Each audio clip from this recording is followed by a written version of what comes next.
Oh yeah! Bienvenue au second segment de l'épisode 8 de Farouche, enregistré devant public au pub Lacal Zéro Déchet le 20 mai dernier. Cet épisode est une présentation d'Eros et compagnie. Bonne écoute! De retour à Farouche, le seul podcast au Québec où Mike Ward ne sera jamais invité parce qu'on n'invite pas ça des hommes wesh. Et c'est maintenant l'heure du segment Eros et compagnie, notre commanditaire. Oui! Oui! Nous sommes un podcast québécois. Nous sommes commandités par Eros et compagnie. Oui, à chaque épisode, on a un jouet ou un accessoire, un super cossin, gracieusement envoyé par nos amis chez Eros et compagnie à faire deviner. C'est important de valoriser une sexualité positive, hein, surtout en tant que féministe, parce qu'on sait que certaines de nos consoeurs sont pognées avec des gars qui font pas de quenille. Oui. C'est important pour nous. Donc, je vais fermer les yeux. D'habitude, on se bande les yeux, mais là, il fait trop chaud. Fait que je vais fermer mes yeux et tenter de deviner au toucher quel est le jouet du jour et à quoi il sert. Puis je vais vous faire un petit play-by-play de la situation là, en détail pour les gens qui nous écoutent seulement à l'audio, par exemple. Oui, c'est un bon moment pour vous dire que si vous êtes dans la grande région de Montréal, venez assister au podcast sur place. L'expérience est unique, ne serait-ce que pour le bout Eros et compagnie. Ça vaut la peine. La dernière fois, j'ai deviné un petit pouce vibrateur. C'était incroyable. Oui, un petit pouce collier. Ah oui, un petit pouce collier. Brigitte Poupard est partie avec. OK. Est-ce qu'on est prêt? Oui, on est prêt. Let's go. Okay, ferme tes yeux, là. Check pas. Qu'est-ce que c'est ça? Ça commence très mal. OK. Mon Dieu. Tiens, prends le sac. OK, il faut que je parle dans le micro. OK, c'est beaucoup de choses à penser en même temps. Alors, il y a une boule. C'est vraiment une boule très ronde. C'est-tu une balle de ping-pong? C'est ça, la texture? C'est peut-être ça. C'est un jouet thaïlandais. Oh, OK, je pense que je vois ça. OK, parce qu'il y a comme une ganse aussi. Là, je vais dire n'importe quoi. Non, je l'ai échappé. Attends, je vais ouvrir le sac. Je vais ouvrir la petite pochette. OK. Oh, c'est du velours, la petite ganse. Non, mais c'est pas n'importe quoi, Eros et compagnie, là. OK, je pense que c'est attachant. Bon. OK. Il y a eu des « Oh my God » dans la foule. C'est super rassurant. Alors, je pense que tu t'attaches ça d'en face. Le terme scientifique. Et que la boule va dans ta bouche. Je pense que ça s'appelle un gag ball. C'est ça, un gag, non? Oui. Quelqu'un peut confirmer? Oui! On applaudit Emna qui a réussi. Ouh, c'est sexy! Alors, c'est le bâillon qui est un jouet de Eros et compagnie et sexe oral. Donc, bâillon, ce n'est pas un jouet pour la CAQ. Attention. Donc, c'est un bâillon, mais qui est pour les gens qui commencent le BDSM. Il y a des trous pour respirer. Ah, ben oui, il y a des trous. Moi, j'adore ça. C'est comme, tiens, c'est pour les gens qui commencent. Ça peut aussi être une balle de hockey cosum, si je me trompe pas. OK, pas le public. Okay, non, c'est pas. Sinon, il paraît que c'est confortable pour la respiration. Il est simple à utiliser, ajustable, parfait pour les débutants du BDSM. Donc, si c'est des bébés BDSM. Oui, j'ai voulu dire ça. Je trouvais que ça sonnait un peu bizarre. Ah oui, je m'excuse à tous les bébés qui nous écoutent. Mais écoutez, si vous commencez le BDSM, le bâillon de sexe oral et Eros et compagnie est pour vous. Et on vous rappelle que si vous voulez acheter des petits jouets coquins, vous pouvez utiliser notre code promo Farouche15. Oui, Farouche15, puis je vais faire le petit bout de ASMR de l'épisode. OK. C'est juste que ça s'attache avec un velcro. C'est très pratique. OK. Tu veux-tu l'essayer? Absolument pas. Absolument pas. Mes parents écoutent le podcast. C'est déjà très gênant. Allô, maman? Est-ce que... Alors, on a aussi un gel nettoyant d'habitude dans les... Non, oui, mais il n'est pas là parce que je pense que c'est une petite boule de plastique que tu peux savonner puis que ça va faire la job. Oui, j'ai mis ça. J'ai mis mes mains là-dessus. C'est pas grave. Mais est-ce que quelqu'un la veut? Oui, nos invités, Coralie, non? OK, c'est un peu Je pense qu'on va poser cette question-là après le podcast. Oui, après le podcast. Oui, voilà, mais ce n'est pas parce qu'on juge, c'est parce que c'est peut-être le jardin secret, c'est notre jardin secret de certaines personnes. Tout à fait. Mais je trouve ça drôle qu'il y ait des trous pour respirer. Oui, c'est vraiment le modèle balle de hockey cosum, là, vous checkerez. mais ça veut dire qu'il y en a que tu peux pas respirer. Oui, mais en même temps, tu as le reste de ta bouche. En même temps... T'as le nez... Moi, j'ai le nez congestionné souvent, fait que ça me prend ça. Ouais, pendant les allergies. Ah, ça, c'est le bâillon parfait quand vous avez les allergies. Pensez à Eros et compagnie dans vos moments de congestion quand vous voulez faire du BDSM. Ouais. Merci, Eros et compagnie. Merci, Eros et compagnie. Oh yeah! On est toujours... C'est pas toi qui dis ça, c'est toi. On est toujours en compagnie de Trana Wintour et Marie-Christine Lemieux-Couture. On est rendu au segment entrevue pour apprendre à connaître encore plus la farouche qui se met en vous.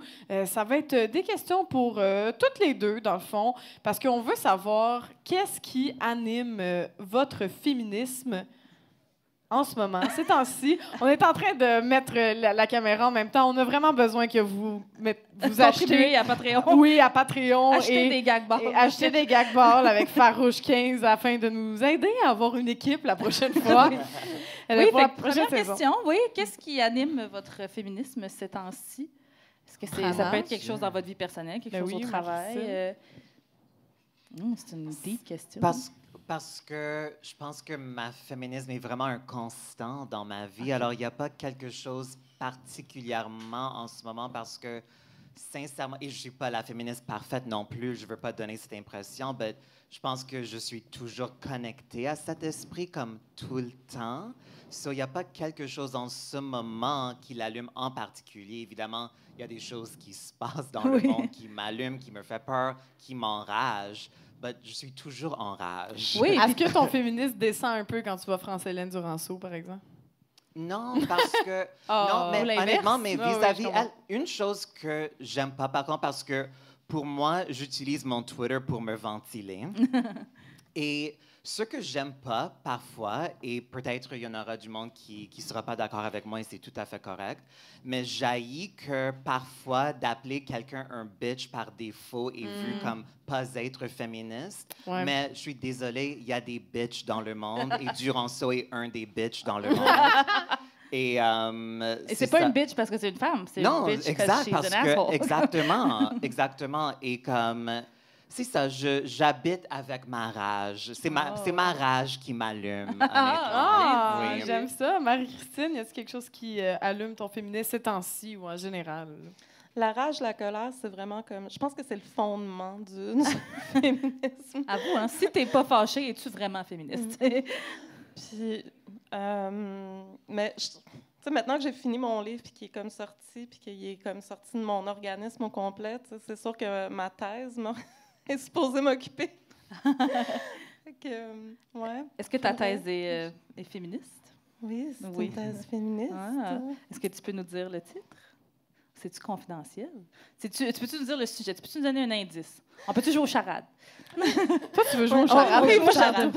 Boulette, n'importe quoi. OK, un. Oui, premier mot. Oui, j'avoue que c'était pas très audio-friendly pour les gens qui sont pas là. Ça n'a pas marché. Mais donc, c'est ça qui occupe la majeure partie de ton temps en ce moment. Puis pendant que tu écrivais ton livre, là, est-ce que le fait d'écrire un livre féministe, est-ce que c'était comme un peu... Ça canalise? Oui, est-ce que ça canalisait ton féminisme encore plus? Mais... il est un peu spécial, ce livre-là, parce que la moitié du livre est le spectacle d'humour. Donc, ça, c'était déjà écrit. Puis moi, le seul temps que je suis drôle, c'est quand je suis fâchée. Bien dit. Fait que c'est le moteur de mon écriture en général, mais ça a été le moteur de l'écriture de ça aussi. Fait que, c'est sûr que ça canalise des affaires. Je trouve que c'est quand même plus sain que la masculinité toxique qui revient à comme frapper des affaires ou tuer des gens. T'sais. Mais là, au moins, je fais juste rire des gens. Oui, non, c'est bien dit, c'est bien dit. C'est exactement comme ça que moi, puis on gère notre colère aussi. Comme Julien Lacroix, pouette. C'est une blague. On a tendance de penser que la colère ou la rage est quelque chose de négatif, mais justement, ça peut être... un moteur pour la créativité. C'est pas une mauvaise chose. Mais non, moi, c'est ça. Moi aussi, je suis... Mon état d'esprit constant, c'est en tabarnak. C'est comme je suis en tabarnak quand je me lève le matin, je suis en tabarnak quand je fais à manger, je suis en tabarnak quand j'écris.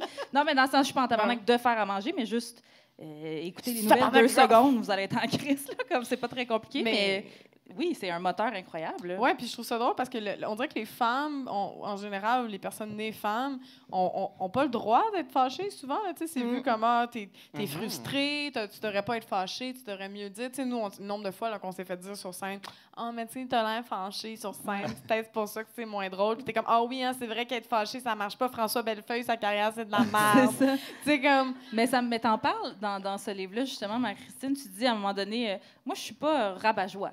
Moi, c'est fuck la joie. Ah ouais, fuck la joie. Oui, fuck la joie. Mais ça, à quoi je m'attaque, ce sont les joies patriarcales. Fait que c'est comme, oui, fuck ta joie. Comment ça se fait que tu tires de la joie de la culture du viol? C'est ça qui est comme...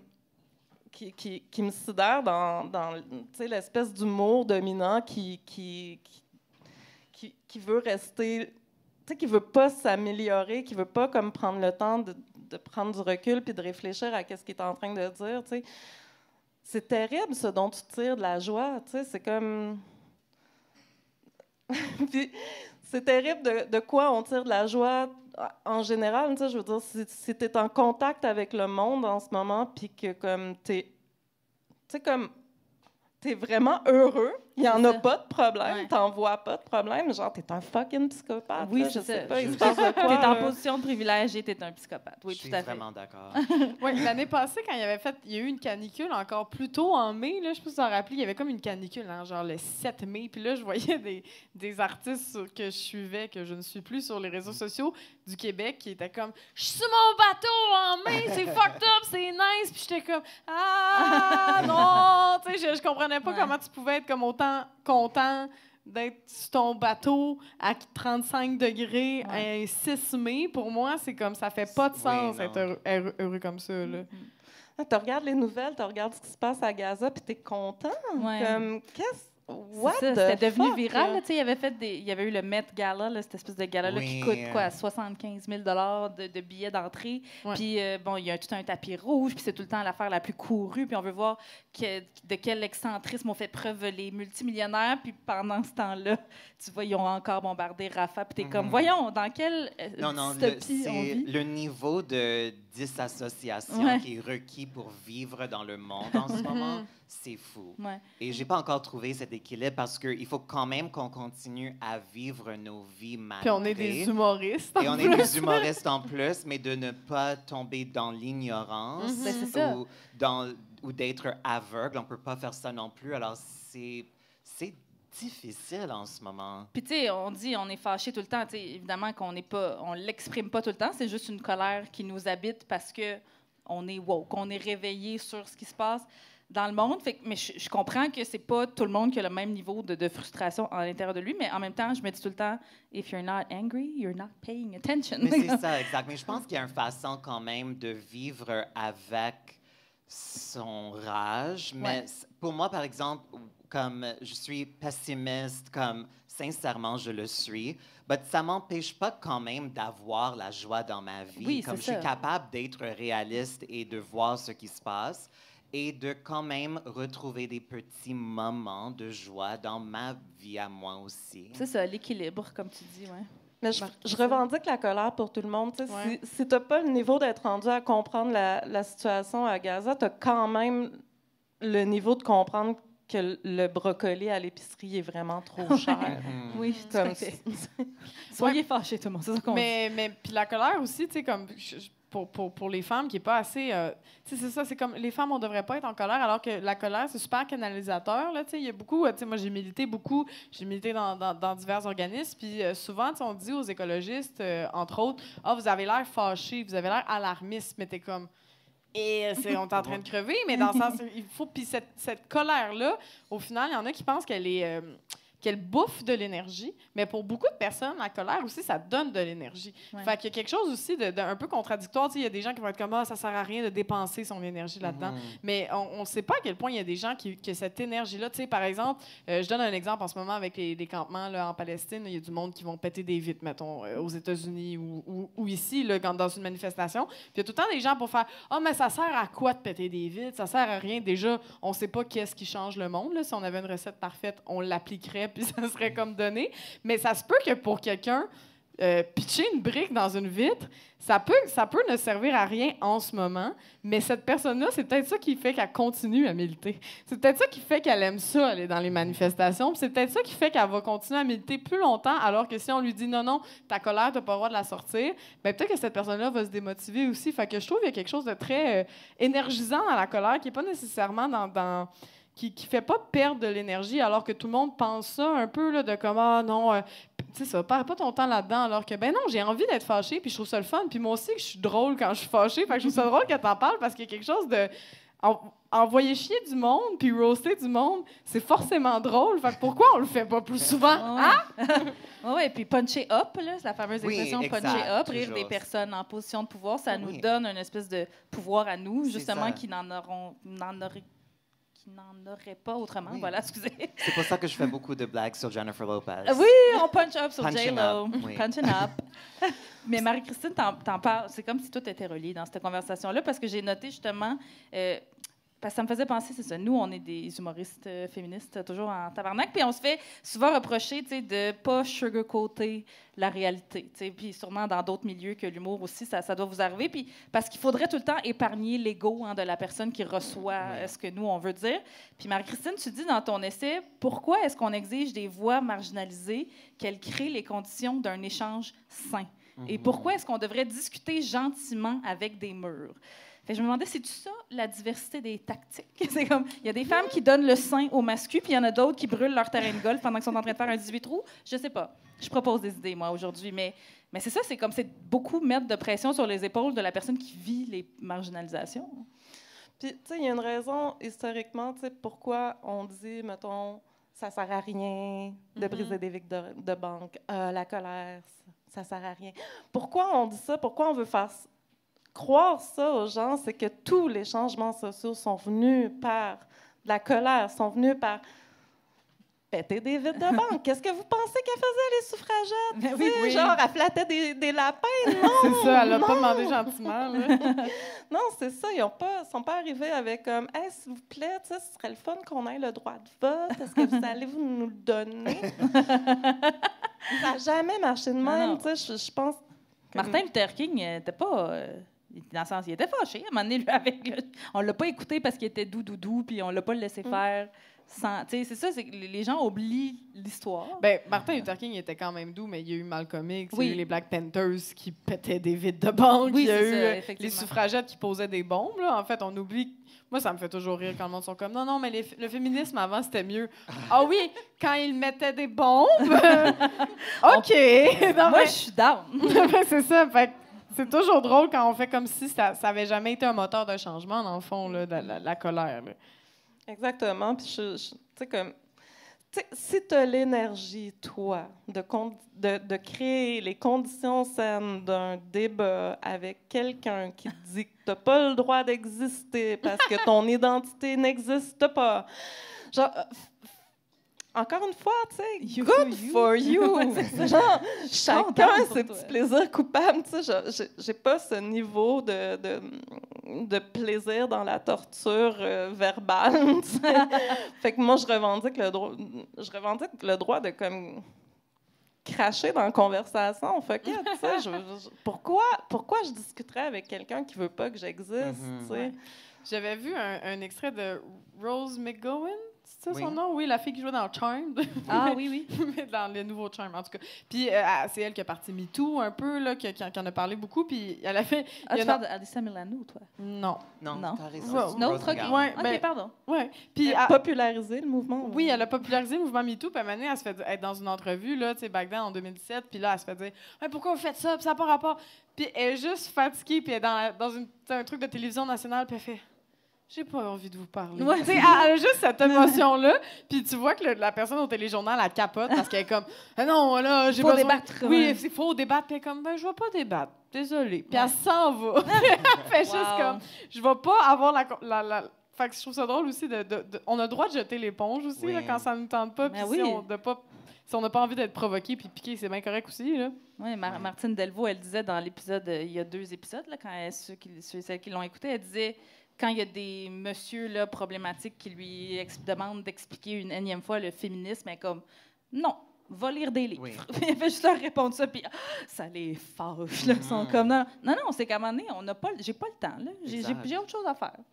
C'est incroyable tu sais, comment ça rend les petits messieurs agressifs de leur dire « Google est ton ami ». Oui. Puis après ça, c'est moi qui est fâchée. Oui. C'est moi qui est agressive, je ne pense pas, Paul. Paul. Puis Jacques. Est-ce que vous avez une bonne anecdote, sinon, d'un homme qui vous coupe la parole ou qui vous explique des affaires évidentes? C'est comme, tu sais, une petite anecdote machisme, le fun, là. De mansplaining. De mansplaining, un peu. Je peux y aller. Oui, vas-y, Marie-Christine. Il y en a tellement. Une petite anecdote de mansplaining. Donc... Ça se passe en 1980. C'est ça. J'étais dans un colloque et je donne une communication sur un peu le sujet que je traite dans ma thèse, mais un sujet isolé. Donc, comment les biais cognitifs sont codés à même les plateformes de discussion, puis comment, en retour, ça vient à coder nos propres discussions, donc ça agit sur notre cerveau. Donc, je suis en train de parler de biais cognitifs et de trucs comme ça, comment ça interagit, l'outil, je finis ma communication, je m'en vais m'asseoir sur le côté. Un jeune homme vient me voir et son commentaire sur ma communication, c'était de me dire « Est-ce que tu sais... » Ça commence très mal. Qu'en anglais, « belief », ça ne veut pas exactement dire « croyance » en français. OK.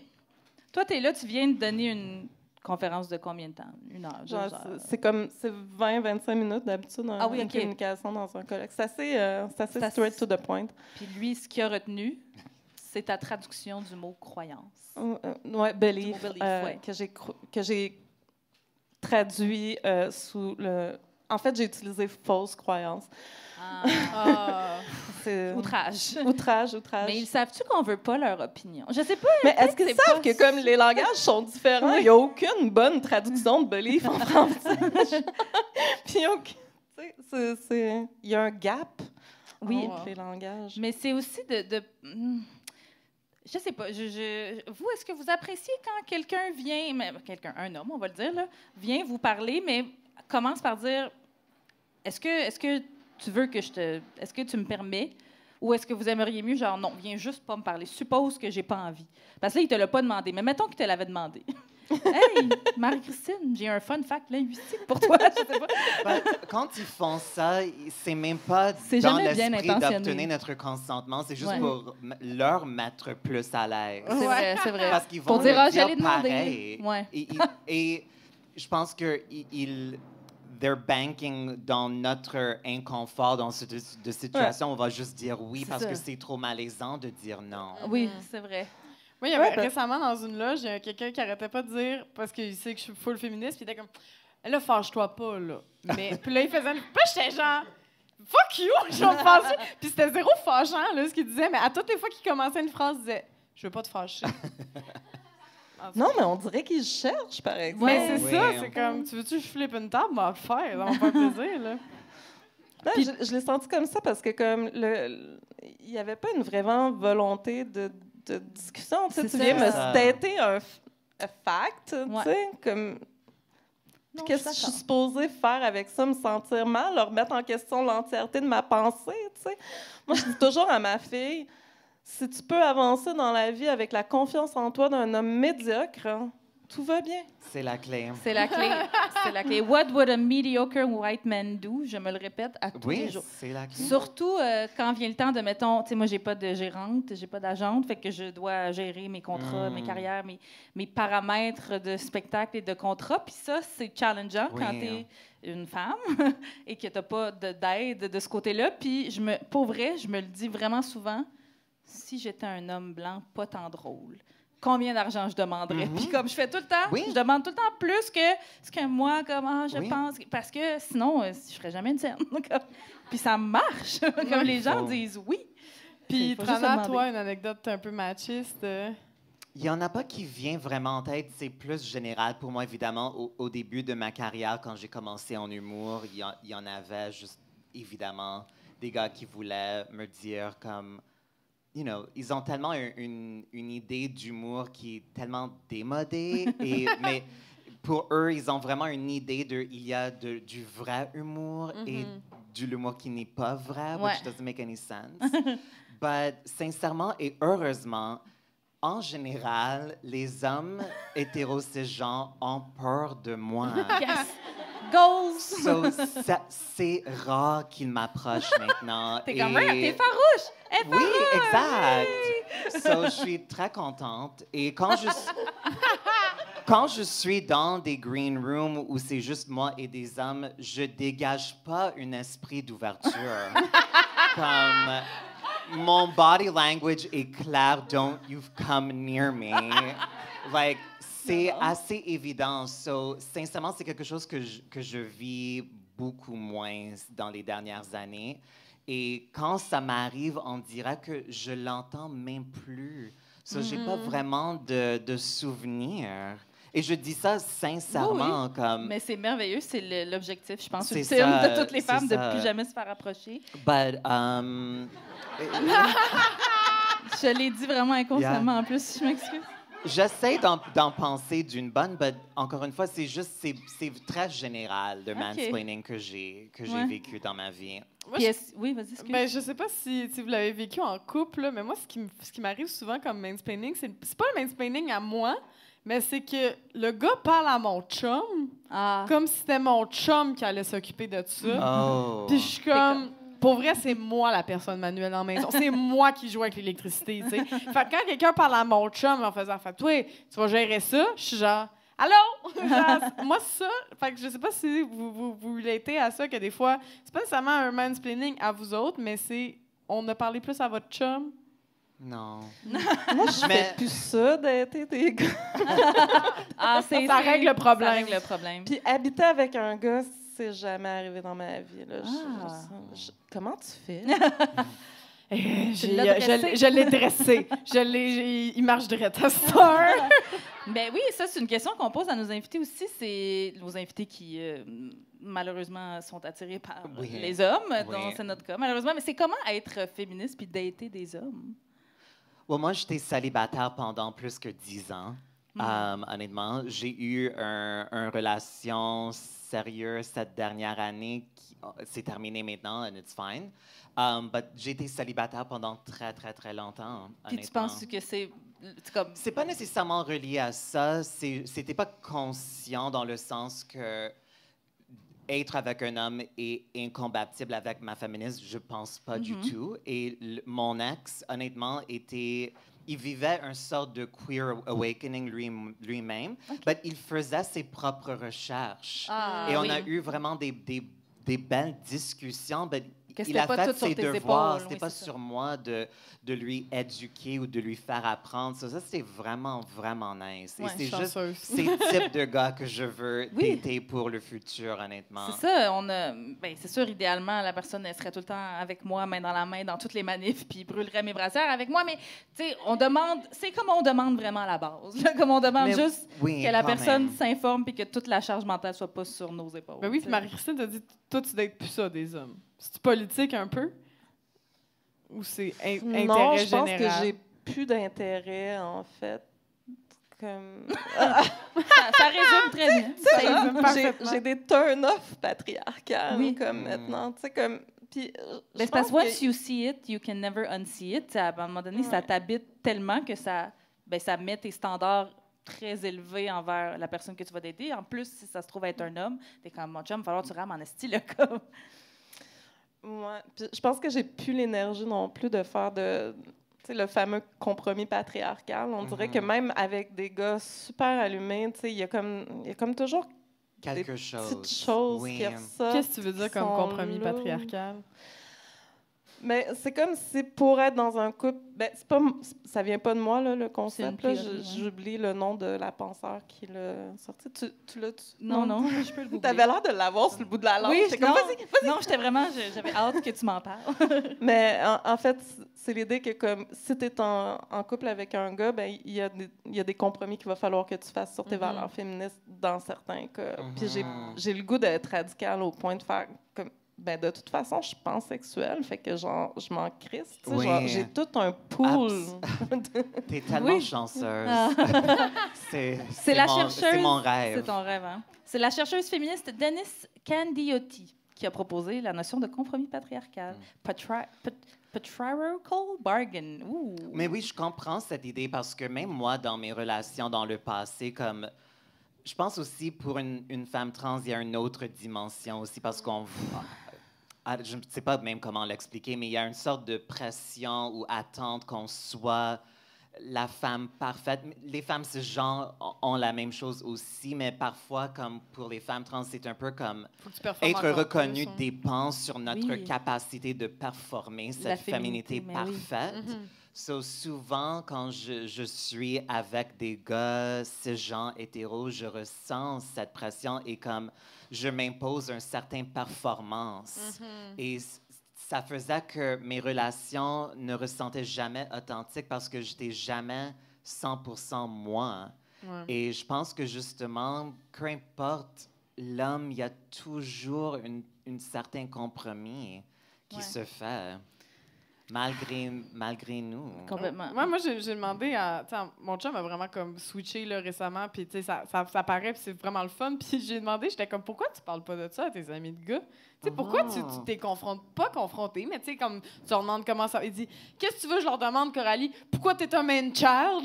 Comme... Mais oui! Oui! J'étais genre... Oui, tabarnak, tu sais, comme, tu leur demandes-tu à tes amis s'ils font la vaisselle, tu sais, j'étais comme, puis t'es genre, mais c'est vraiment difficile parce qu'on se parle même pas de nos émotions, fait que rendu de parler de charge mentale avec tes chums de gars, Chris, t'es loin du compte, là. Oui, mais honnêtement, comme, quand j'ai mes périodes où je sors en date, où je suis à la rencontre des nouveaux gars, comme, je leur demande tout le temps, comme, vous parlez de quoi avec tes amis de gars? Et honnêtement, souvent, c'est rien. Nintendo. Et s'ils ont même des amis proches, qui fait peur parfois aussi, comme je pense que beaucoup de gars qui sont en couple avec une femme, la femme devient leur meilleure amie. Et comme, c'est ça, c'est l'amie, c'est la psy, c'est la confidente. C'est ça, exactement. Mais comme, je pense qu'en général, peu importe l'identité de genre ou de sexualité de la personne avec qui tu sors, je pense que c'est parfois ou souvent un red flag s'ils n'ont pas une sorte de cercle d'amis ou de support dans leur vie à part toi. Oui, vraiment. Ben, puis s'il n'y a pas d'amis de femmes, là, tu sais, moi, ça, là, un gars que tu vois qui n'a pas d'amis de filles puis que les seules personnes qu'il voit, c'est sa mère puis sa blonde comme femme autour de lui, je suis comme... Toutes tes relations sont genre vagin-related, là. Comme, tu peux pas... tu sais, genre, t'es supposé, comme, avoir des amis de femmes en général pour, comme... je sais pas, tu sais, c'est comme, il y a quelque chose de très red flag de si t'as juste des amis d'une sorte. Puis en général, là, la diversité, là, tu sais, c'est comme bizarre d'avoir quelqu'un qui a juste des amis blancs aussi, là. C'est juste comme, OK, t'as-tu déjà été dans un party? T'as-tu déjà rencontré des gens? T'es-tu allé à l'école? Parce que sinon, il y a une fermeture que c'est difficile d'avoir accès, là, des fois, là. Moi, je suis malheureusement sur les applications de rencontres en ce moment, puis... On va se faire un câlin, mais il fait trop chaud. Oui, c'est ça, mais ça, en tout cas, bref. Et on dirait que je sais pas s'il y en a qui relate à ça, je suis là-dessus dans l'espoir de tomber sur des gars que je connais déjà un peu, parce que je veux pas la charge mentale de te rencontrer un inconnu puis de devoir partir à zéro sur... C'est pas naturel. Honnêtement, c'est pas naturel. C'est pas fun. Et je pense que pour le monde comme nous, où je parlerais pour moi-même, comme j'ai un horaire qui est assez chargé, je suis introvertie, alors j'ai besoin du temps seul pour me recharger. Je veux passer du temps avec mes proches. Alors, quand j'ai des moments ou du temps précieux, d'aller sur un date avec quelqu'un avec qui j'ai jamais eu une conversation encore, c'est comme trop risqué. C'est trop risqué et mon temps est trop précieux. Exact. Mais je pense que, et je commence à avoir ces conversations avec des amis, comme, je pense qu'il faut qu'on revienne un peu en arrière. Il faut que les amis fassent des setups. Il faut que tes amis t'introduisent à du monde. J'ai même parlé avec des amis, on va organiser éventuellement quand on sera capable de le faire, mais comme un petit house party avec juste du monde célibataire. Et comme, pas de pression du tout, mais juste comme tout le monde invite quelqu'un qui connaît, qui est célibataire, qui est cool. C'est ça, et comme qu'on si a la vient de mon chance ami. D'avoir des connexions un peu plus authentique et organique. C'est ça, puis si c'est quelqu'un qui t'est proposé par quelqu'un en qui tu as déjà confiance, exact. Ben c'est déjà un step. Moi, ça me terrifie. Je te dis, moi, je swipe avec vraiment aucun intérêt. Ah, c'est plate de jouer avec elle sur Tinder. Non, ils ont essayé de jouer elle veut pas dire oui à personne. J'haïs tout le monde. On est comme Ce que je suggère également, si c'est pas... Parce que je sais que ça peut être malaisant et tout le monde a peur du téléphone maintenant, mais honnêtement, une conversation téléphonique ou sinon, au moins... quelques échanges de voice notes. Oui. Parce que entendre la voix de quelqu'un, moi, je pense en tout cas, te donne une idée de la personne qui est beaucoup plus claire que juste une image ou des textes. Oui, c'est vrai. Tu peux tellement apprendre sur une personne de la façon qu'il parle. C'est vraiment ça. So, déjà, de faire ça, ça te fait un screening process et que si tu n'aimes pas la voix ou comme... Don't go on a date. Oui. Mais, tu sais, moi, j'ai comme eu des... bonne idée. Oui. Excusez. Mais moi, j'ai eu des réflexions, tu sais, quand on parlait des charges mentales, puis ça, mettons, quand c'est des hommes blancs, là, qui me popent, c'est, sur la photo, il y a des amis pas blancs. Yes! Tu sais, c'est horrible de réfléchir. Dans le sens, c'est comme, j'aurais peut-être pas la charge mentale de, tu sais, lui apprendre l'antiracisme. C'est comme, c'est pas... En tout cas, j'ai pas daté 1000 hommes dans ma vie, mais j'ai daté des bons garçons. Puis même les bons garçons, ils ont des billets, puis ils ont des trucs, puis c'est assez épuisant. Puis c'est pour ça que... aussi, honnêtement. Non, correct. Non. Mais nous, on travaille là-dessus tous les jours, pas oui, eux. c'est vrai. Bon point.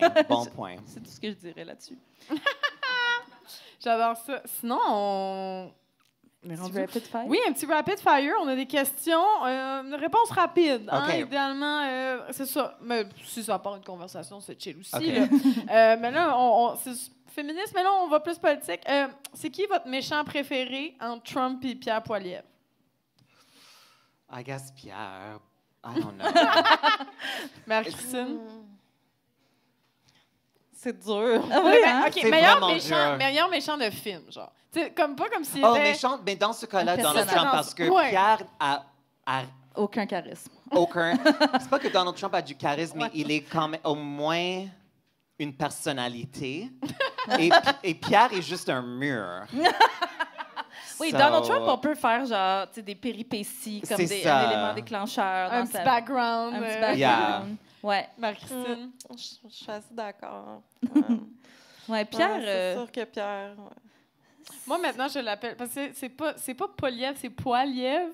Puis moi, j'ai tout le temps de la misère à le dire. Puis maintenant, moi puis mon chum, on a dit qu'on allait l'appeler Pierre Paul de Poche. Perfect.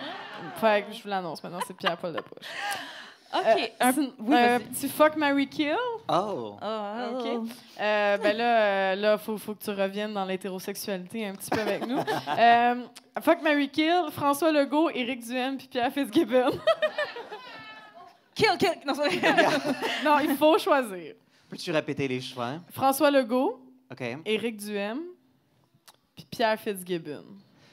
Pierre Fitzgibbon, je lui connais pas vraiment. I don't really know who that Mettons, is. c'est quoi ses highlights là, pour quelqu'un qui le connaît pas? Okay. Je reconnais le Pierre nom. Fitzgibbon, c'est lui qui a la baboune. C'est notre chef de l'économie. Il fait tout le temps une baboune. OK. Puis il est vraiment direct. C'est lui qui fait de la chasse aux faisans, si jamais t'aimes la chasse. Let's kill him. Avec son propre fusil de chasse. Et, oh God, je peux Mary kill Éric Mary Duhaime. fuck. Mary, Éric. Ah oui. Et... Fuck François. I guess. I don't know. I mean... Il n'y avait pas de bonne réponse à ça. Vous nous mettez dans une situation impossible, de cauchemar. Oui, tout à fait. Imagine, comme, c'est horrible ce que vous faites à nous en ce Je suis vraiment désolée. On est désolé. OK? Like, on essaye. Dans quelle situation ça arrive? À Farouche pour faire des jokes. Oui, un petit cocktail. Mettons, OK, t'es dans un petit cocktail, l'alcool est gratuit. Puis là, il y a les 3 messieurs qui s'approchent. Puis là, ils te séduisent. OK, mais qui est le plus riche des 3? Pierre Fitzgibbon. I'm marrying him. Okay. Je change d'idée. Okay. I'm marrying him. Fuck Eric, kill François. OK, c'est bon. C'est bon. Marie-Christine. Moi, je sais, ça arrive pas dans un cocktail. Là, non, hein, non. Ben, les cocktails de la CAQ, il y en a en tabarnouche. Mettons, lequel serait le meilleur homme à marier? Moi, je pense le plus riche. Oui, le plus riche. Non, avoir des ressources. Oui. Mais là, il faudrait faire network. J'avoue que je sais pas entre Pierre Fitzgibbon. Mais Pierre réponse, Fitz, c'est marier le plus riche. Mais Frankie, il doit être pas pire, Frankie, il est riche. Mais Pierre Fitz, il est riche, là. Non, mais c'est vrai, là, lui, il était allé faire de la politique, mais il était PDG de plein d'affaires qui payaient des millions. Là. Okay. Pourquoi tu penses qu'il va à la chasse aux faisans? Quel pauvre à la chasse aux faisans? Très bon point. Tu vas dans la gars qui fait la chasse aux faisans, tabarnak? Je penserais pas, là. Ouais. Mais Fitz, il est comme direct. Moi, je l'aime, Fitz. Fitz, il a dit que ça prenait 50 % moins de chars au Québec l'année passée. Puis j'étais comme, oh my God, je suis rendu caquiste. OK. Est-ce qu'on oublie... Est-ce qu'on arrête la torture ou est-ce qu'on arrête la torture? OK, on arrête la torture. Non, on arrête la torture. Non, je suis pas capable d'admettre ça. Non, c'est correct. On n'est pas l'armée américaine ici. On fait pas ça, la torture. OK, la douleur la plus insupportable, l'épilation ou les talons hauts? L'épilation. Ah, l'épilation, ouais, les talons hauts, à un moment donné, on trouve la twist. Moi, j'ai pas les rotules pour ça. T'as pas les rotules pour ça? On vit avec, ouais. On trouve la bonne chaussure orthopédique. Non, ça n'existe pas. Non, ça n'existe pas. Comme pour les talons, c'est juste inconfortable. Point. Mais l'épilation, ça vient me chercher dans mon âme. Non. Moi, je prends les talons hauts, j'en porte à tous les jours si tu me dis que je m'épile plus jamais de ma vie. Je pourrais me dire ça d'ailleurs, vous me dites. Arrête de t'épiler, c'est réglé, oui. Je déconstruis au fur et à mesure, là, vous le voyez. C'est pour ça que j'haïs l'été, honnêtement. Oui, hein? Mais moi, à chaque fois que je vais voir mon esthéticienne, je suis un peu plus misandre. Je suis un peu plus fuck le patriarcat. À chaque bande de cire, je suis comme tabarnak de standard de qualité. Oui. Mais moi, je suis très poilue. Je viens de la Méditerranée. Donc, oui, ça vient du poil. Mais tu vois, si on joue à Marry, Fuck, Kill, les talons hauts, l'épilation, puis quelque chose d'autre, ça, je suis d'accord de jouer. Hein? OK. L'épilation, les talons hauts, qu'est-ce qui fait mal? Je ne trouve pas. Avoir... C'est vrai, je sais pas. Non, avoir une petite crise d'étiquette mais tu sais, une étiquette qui gratte là, dans ton chandail constamment. Genre une étiquette comme que tu t'enlèves pas là. Comme Éric Duhem, là, comme tout le temps là. Il est dans l'ombre en train de t'attendre avec sa petite main. Bon. Mary les talons hauts. Okay. Comme ça va. Oui. Je suis capable de dealer avec. Kill l'épilation all the way. Puis fuck l'étiquette. Fuck l'étiquette. Fuck les étiquettes. On revient à fuck Éric Duhem. OK, sinon, un petit ça ou ça. Te faire appeler ma petite cocotte par tous les messieurs de ta vie pour toute ta vie. Le reste de tes jours. Ou toujours avoir une bobette pognée dans le crack. Mais comme constamment. Tu peux pas dépogner ta bobette dans le crack. Être appelée cocotte. Ouais. Ouais, je vais prendre cocotte. La bobette dans le crack, on n'aime pas ça. Ouais. OK. Un autre ça ou ça. T'es obligé de rire aux jokes poches de toutes les mononcles pour le restant de tes jours. Ou tu perds ta capacité à faire une belle ligne d'eyeliner. C'est fini. Je perds la ligne d'eyeliner. Ouais. Absolument. Ah ouais? Oui, de toute façon, je préfère les smoky eyes. Oh, OK. Moi, je l'ai smudge. Moi, je tiens beaucoup à ma ligne d'eyeliner. Mais... Moi aussi, c'est moi qui ai écrit la question. Moi, je l'ai jamais eu, cette capacité-là. Ah, fait que je suis prête à la perdre. Je pense que ça va faire un double négatif. Oui, c'est ça. J'adore. Ben, merci pour cette réflexion encore une fois.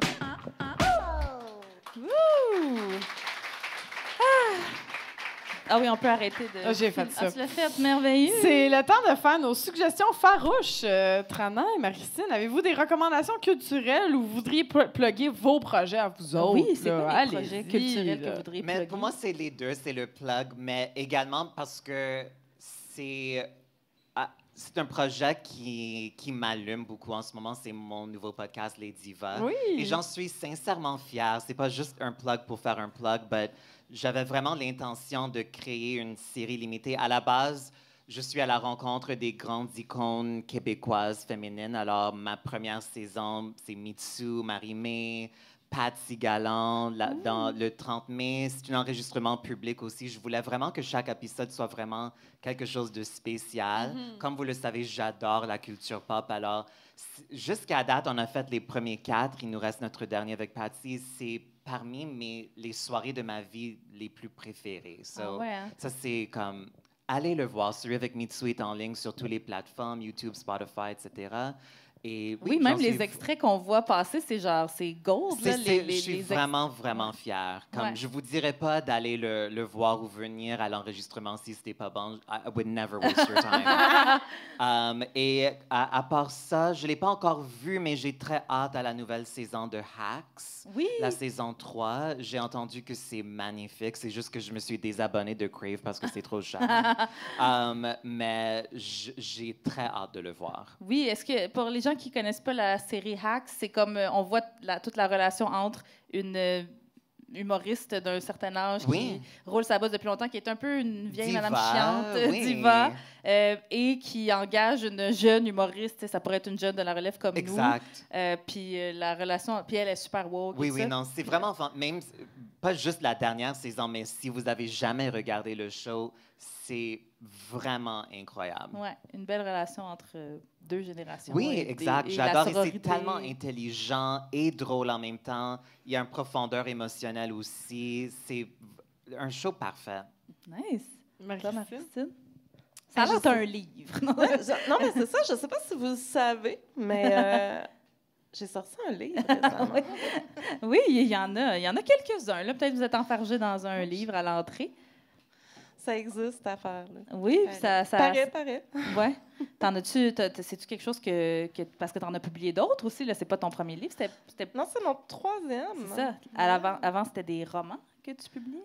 Les 2 autres, c'est des romans? Oui, des romans hybrides, là, ça... Roman hybride, attends, explique-nous ça, c'est quoi un roman hybride? Ben, j'ai comme la fâcheuse manie de, comme, mêler les formes ensemble, tu sais, comme Fait que oui, mon premier roman est comme vraiment un roman... tu sais, c'est un road novel, là, fait que c'est assez linéaire et tout, mais il est entrecoupé avec comme des aphorismes un peu partout dans l'œuvre.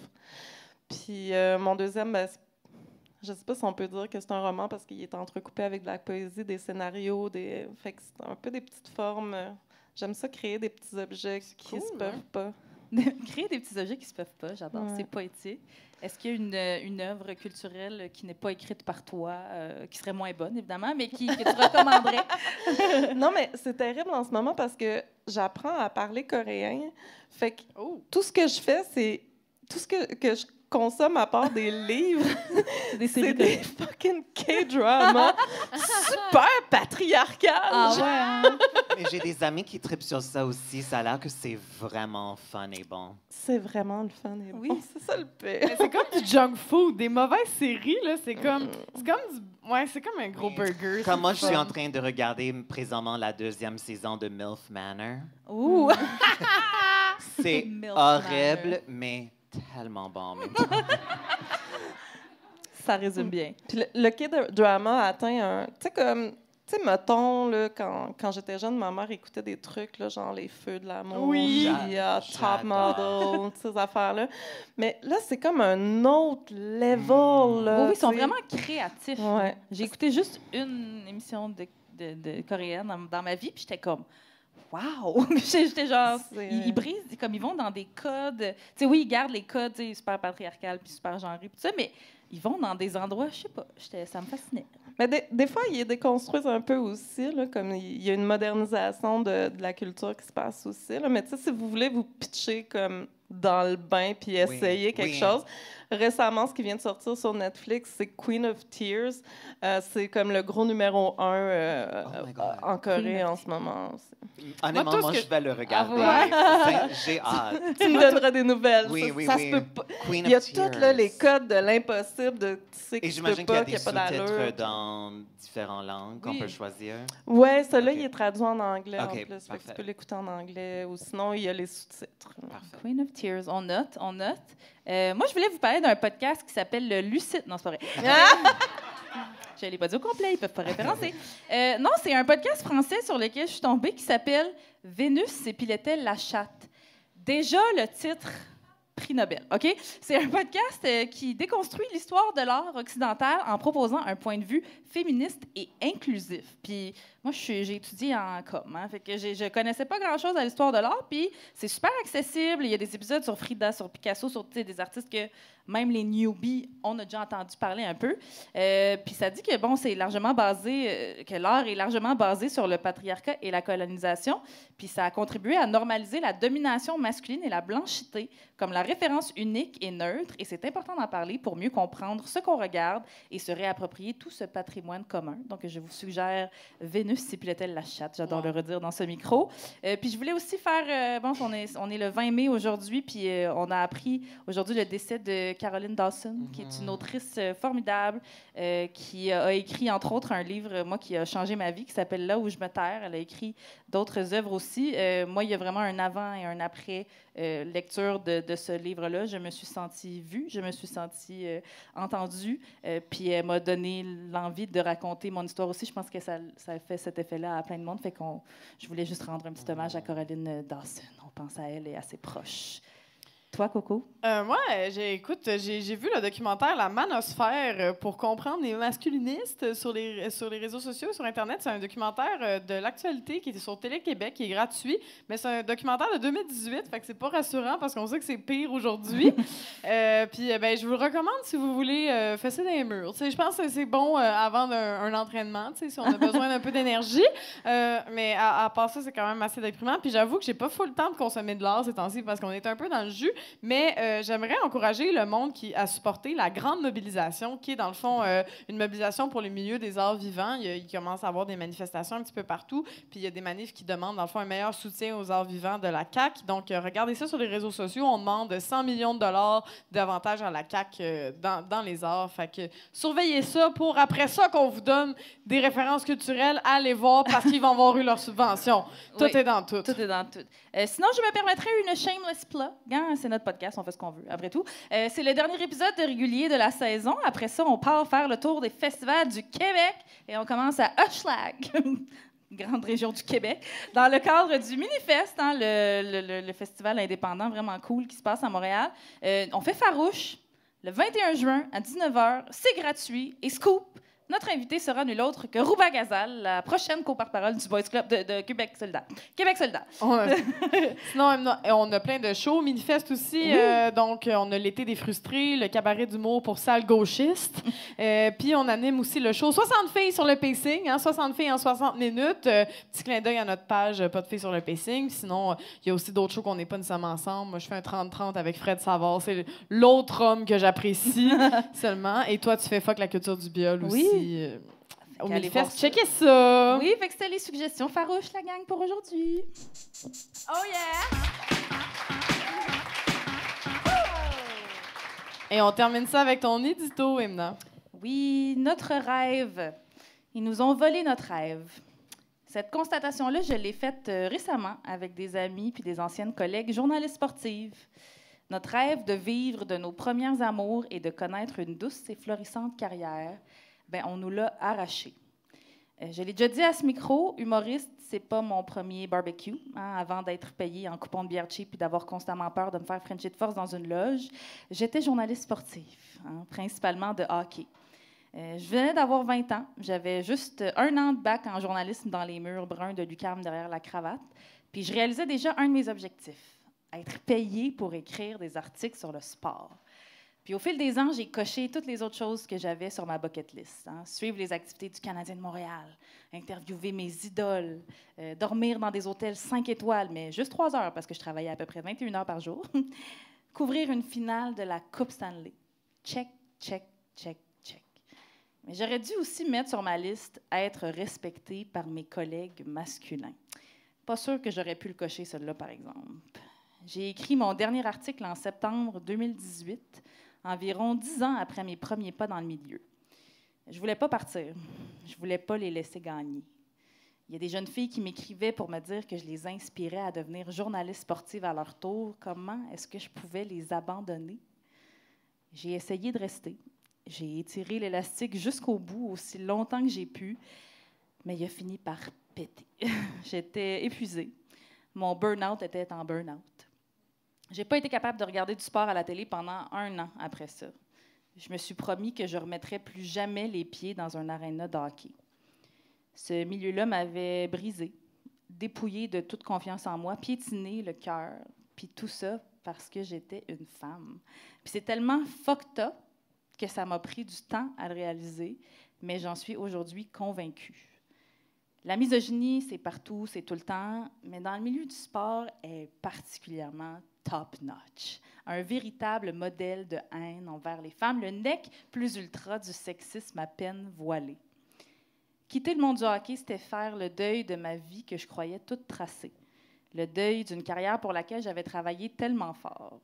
Je me suis promis de ne plus jamais remettre les pieds au Centre Bell ou à la Place Bell, 2 lieux où j'ai été moquée, dénigrée, où chacun de mes faits et gestes était scruté à la loupe, comme pour y trouver la moindre faille et justifier cette pensée archaïque selon laquelle les femmes n'ont pas leur place là. Trop maquillée, pas assez bien habillée, trop décolletée, pas assez souriante, trop émotive, pas assez rationnelle, trop rigide, pas assez professionnelle avec les joueurs, trop elle-même, pas assez comme le patriarcat a dicté comment elle devrait être. Je me suis promis de ne plus jamais remettre les pieds dans un aréna de hockey jusqu'à ce que la LPHF, la Ligue professionnelle de hockey féminin, débarque en ville il y a quelques mois. Des femmes sur la glace, des femmes derrière le banc, des femmes dans les gradins, des femmes libres partout. J'ai dérogé à ma promesse. Puis pour la première fois de ma vie, dans un aréna de hockey, et malgré une carrière de 10 ans dans le sport, je me suis sentie libre. Je me suis rappelé pourquoi la Emna de 13 ans était tombée amoureuse du hockey si rapidement et organiquement. C'est le sentiment d'appartenance, c'est la communauté, c'est le ralliement derrière une cause commune. Puis quand j'ai remis les pieds au Centre Bell en avril, j'ai pleuré, beaucoup. En fait, toutes les femmes que je connais qui étaient au match ont aussi pleuré. Toutes ces femmes exceptionnelles que le sport a mises sur mon chemin au fil des ans, unies par les larmes de joie de voir nos sœurs être enfin acclamées à leur juste valeur. C'était grand, c'était beau. C'est pour ça que j'étais devenue journaliste sportive à la base, pour raconter ces histoires grandioses, pour amplifier les voix qui sont tues, pour faire avancer des causes en leur offrant ma tribune. La toxicité du milieu m'a arraché le cœur, m'a détruite. J'ai pris des années à me reconstruire. Sauf que je me demande quand même aujourd'hui ce qui serait arrivé si, par je ne sais trop quelle intervention divine, mais j'avais su qu'une ligue professionnelle de hockey féminin débarquerait dans ma ville quelques années plus tard. Peut-être que la nouvelle m'aurait insufflé assez d'espoir pour que je reste. Peut-être pas. Après tout, j'ai des anciennes collègues qui travaillent encore dans le milieu aujourd'hui, qui détiennent tout le talent et l'expertise nécessaires pour couvrir le hockey féminin, puis qui ont été lâchement tassées pareil, comme des vieilles guenilles. So I guess we'll never know. Mais l'important, c'est que grâce aux femmes de la Ligue professionnelle de hockey féminin, j'ai réussi à faire ce que je n'étais pas parvenue à accomplir en 3 ans de thérapie. Je me suis réconciliée avec le hockey.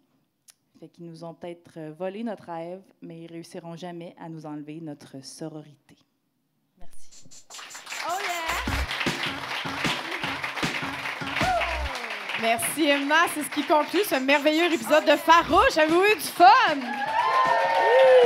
Avant de vous laisser partir, on avait quelques remerciements à faire, n'est-ce pas? Merci à toute la gang du pub La Cale pour le bel accueil tout au long de la saison. C'est notre dernière. Merci à Ariane à la photo. Merci à Elisa qui nous a donné un coup de main à la porte et à la console. Merci à Véronique Bilodeau pour l'arrangement de notre jingle. Oui, merci à vous, cher public, de vous être déplacés. Applaudissez-vous. Merci.